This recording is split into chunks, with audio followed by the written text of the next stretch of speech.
Hi hello అండి, అందరికీ నమస్కారం అండి. ఫ్రెండ్స్, మన వీడియోలోనే టాపిక్ వచ్చేసి కాంట్రాక్ట్ అవుట్సోర్సింగ్ ఉద్యోగులకు సంబంధించిన మరొక ముఖ్యమైన అప్డేట్ అయితే రావడం జరిగిందండి. అయితే ఇందుకు సంబంధించిన వివరాలు అయితే మన వీడియోలో తెలుసుకుందామండి. వీడియో మాత్రం పూర్తి వరకు చూడండి ఫ్రెండ్స్, అప్పుడే మనకి పూర్తి సమాచారం అయితే తెలుస్తుంది. ఇక లేట్ చేయకుండా టాపిక్లోకి వెళ్ళిపోదాము. ఇక పంచాయతీరాజ్ గ్రామీణాభివృద్ధి శాఖలోనే అవుట్సోర్సింగ్ ఉద్యోగుల బతుకులు దుర్భరంగా మారాయి. రెగ్యులర్ ఉద్యోగులతో సమానంగా చెమటోడుస్తున్న ప్రభుత్వం అధికారుల నిర్లక్ష్యంతో వారికి వేతలు తప్పటం లేదు. రాష్ట్ర వ్యాప్తంగా ఈ శాఖలోనే వివిధ విభాగాల్లో పనిచేస్తున్న సుమారు 1,00,000 మంది అవుట్సోర్సింగ్ కాంట్రాక్టు సిబ్బందికి 8 నుంచి 10 నెలలుగా జీతాలు అందటం లేదు. దీంతో పిల్లల స్కూలు ఫీజులు, ఇంటి అద్దెలు కట్టలేక నరకయాతన అనుభవిస్తున్నారు.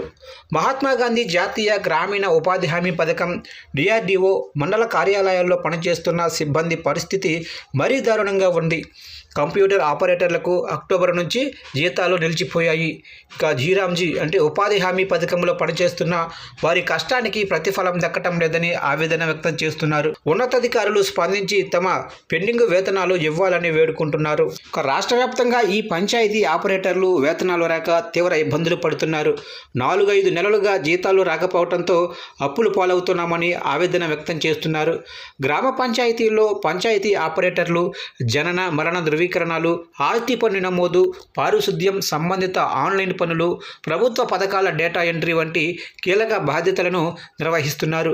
పని భారంతో ఇబ్బందులు పడుతున్నామని, ఇచ్చే వేతనం కూడా సక్రమంగా రావటం లేదని వాపోతున్నారు.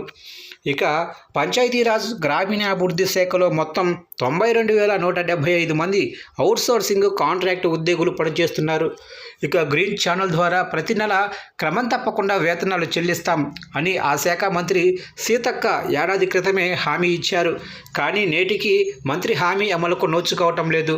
ఆ తర్వాత IFMSI పోర్టల్ ద్వారా శాఖల వారీగా ఉద్యోగుల ఆధార్ వివరాలను కూడా సేకరించారు. అయినా నేటికి చిరు ఉద్యోగులకు నెల వేతనాలు అందక, కుటుంబాలు గడవక తీవ్ర ఇబ్బందులు పడుతున్నారు. ఇక ప్రభుత్వ ఉద్యోగులకు వేతనాలతో పాటు అన్ని వసతులు సమకూరుతున్నాయి. వారితో సమానంగా పనిచేస్తున్న అవుట్సోర్సింగ్ ఉద్యోగుల మీద సర్కార్ సితకన్ను చూపిస్తున్నది.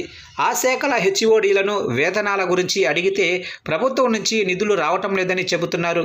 ఇక పని చేస్తే చెయ్యండి, లేకపోతే వెళ్ళిపోండని బెదిరిస్తున్నారు.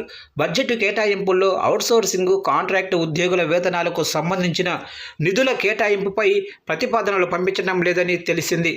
ఇక వచ్చే బడ్జెట్ సమావేశాల్లోనైనా అవుట్సోర్సింగ్ ఉద్యోగుల వేతనాల అంచనాల నిధులను ప్రతిపాదించాలి అంటున్నారు తెలంగాణ రాష్ట్ర అవుట్సోర్సింగ్ ఉద్యోగుల జేఏసీ రాష్ట్ర చైర్మన్ పులగుర్ల రాజిరెడ్డి.